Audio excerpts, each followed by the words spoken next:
बदलापूरमध्ये चिमुरड्या मुलींवर झालेल्या अत्याचारानंतर मंगळवारी बदलापूरकरांनी रस्त्यावर उतरून आंदोलन केलं। मात्र याच बदलापूरच्या घटनेवरून राजकारण सुरू झालंय। महाविकास आघाडीनं थेट महाराष्ट्र बंदची हाक दिली आहे। बघूया एक रिपोर्ट।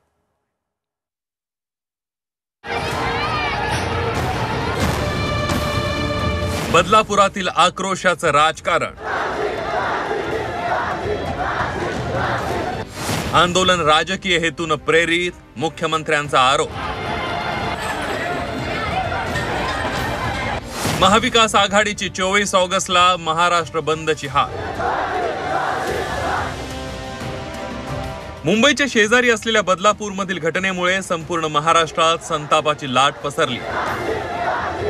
एका नामांकित शाळेतील स्वच्छता कर्मचाऱ्याने 2 मुलींवर लैंगिक अत्याचार केल्यानं बदलापूरकरांचा उद्रेक झाला। यावेळेला बदलापूरकरांनी रेल रोको करत मोठं आंदोलन छेडलं। मात्र या आंदोलनावरून आता राजकारण सुरू झाल्याचं पाहायला मिळतंय। या घटनेच्या निषेधार्थ येत्या 24 ऑगस्टला महाराष्ट्र बंद ठेवण्याची हाक महाविकास आघाडीच्या नेत्यांनी दिली आहे। या गंभीर बाबीबद्दल आज आम्ही चर्चा केली। येत्या 24 तारखेला महाराष्ट्र बंदची हाक आम्ही दिलेली आहे।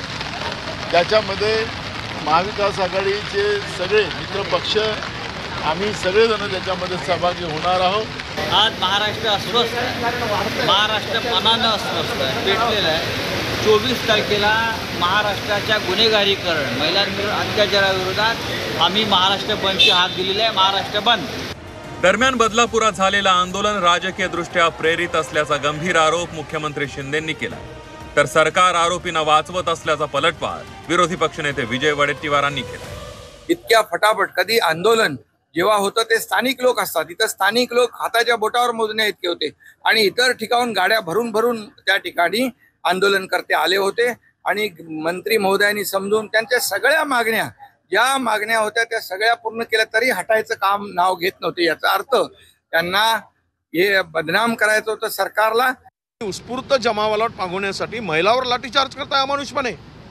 स्वतः तुम्ही 13 तारखेची घटना, 16 तारखेला रिपोर्ट होतो, तुम्ही कारवाई करत नाही आणि वाचवण्याचा प्रयत्न करताय। यामध्ये का वाचवण्याचा प्रयत्न झालाय? कोण लागून गेलाय? तो तुम्ही राजकीय पक्षाचा पदाधिकारी म्हणून त्याला वाचवण्याचा प्रयत्न करताय संस्थेला।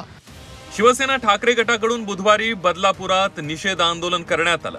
यावेळेला ठाकरे गटाच्या नेत्या सुषमा अंधारे यांनी सरकारवर जोरदार हल्लाबोल केला। तर भाजप नेत्या चित्रा वाघ यांनी अंधारे यांना प्रत्युत्तर दिलं। गोरगरिबाच्या लेकरांच्या सुरक्षिततेचं काय? जी शाळा लाखो रुपयाची फीस घेते ती शाळा आमच्या लेकरांना सुरक्षितता का देत नाही? का बदलापूरमध्ये घटना घडली त्या शाळेचे सीसीटीव्ही फुटेज कुणी गायब केले? हे सीसीटीव्ही फुटेज गायब करणाऱ्या लोकांवरती अजूनही पोलीस तक्रार का दाखल झाली नाही? आमचे गिरीश भाऊ महाजन आणि केसरकर मॉबला समोर जायला सुद्धा आले होते। काही होऊ शकलं असतं, पण आपली जबाबदारी आम्ही समजतो आणि या घटना या सामाजिक जे विकृत हरामखोर सोसायटीमध्ये वावरताय त्यांच्या मुसक्या आवळल्या गेल्याच पाहिजे। बदलापुरातील ती शाळा भाजपशी संबंधित असल्याचा आरोप खासदार संजय राऊत यांनी केला। देवेंद्र फडणवीस यांनी SIT स्थापन केली अशी घोषणा केली। काय गरज आहे? आरोपी पकडलेला आहे ना, पोलिसांनी तपास केला आहे ना। SIT हा शब्द त्यांच्या तोंडात शोभत नाही। ठाकरे सरकारनं अनेक गुन्ह्यामध्ये ज्या SIT स्थापन केल्या होत्या त्या गृहमंत्री झाल्याबरोबर पहिल्या 24 तासामध्ये देवेंद्र फडणवीस यांनी सगळ्या SIT रद्द केल्या। तर बदलापूरच्या घटनेवरून मनसे अध्यक्ष राज ठाकरेंनीही मुख्यमंत्री एकनाथ शिंदेंवर टीका केली आहे। बदलापूरमधील घटना अत्यंत दुर्दैवी आणि भीषण आहे। यावर कारवाई व्हायला इतका वेळ का लागला? मुळात हा महाराष्ट्राच्या मुख्यमंत्र्यांचा जिल्हा। या जिल्ह्यातच जर कायदा धाब्यावर बसवला जात असेल तर बाकी ठिकाणची परिस्थिती काय असेल याची कल्पना करवत नाही। सरकार लाडकी बहीण योजनेद्वारे स्वतःचं कौतुक करून घेण्यात मग्न आहे। तुमची बहीण खरंच लाडकी असेल तर तिच्यावर अशी वेळ येऊ नये। दुर्दैवाने आलीस तर तिला न्याय मिळेल हे पाहणं हे पहिलं कर्तव्य नाही का? जनतेच्या पैशातून बहिणींना पैसे देऊन स्वतःचं ब्रँडिंग करण्यापेक्षा ती सुरक्षित आहे ही भावना जरी निर्माण केली तरी खूप आहे, असं ट्विट मनसे अध्यक्ष राज ठाकरेंनी केलंय। बदलापूरमध्ये घडलेली घटना अत्यंत दुर्दैवी आणि संतापजनक आहे। अशा घटना पुन्हा होऊ नयेत यासाठी उपाययोजना करण्याची गरज आहे। कायद्याचा धाक निर्माण करण्याची गरज आहे. लोकप्रतिनिधी, प्रशासन, पालक आणि तुम्ही आम्ही सर्वांची ही जबाबदारी आहे. मात्र प्रत्येक मुद्द्यावरून राजकारण केल्यानं बाल लैंगिक अत्याचारासारखा गंभीर मुद्दा मागे पडताना दिसतोय. ब्युरो रिपोर्ट, झी 24 तास.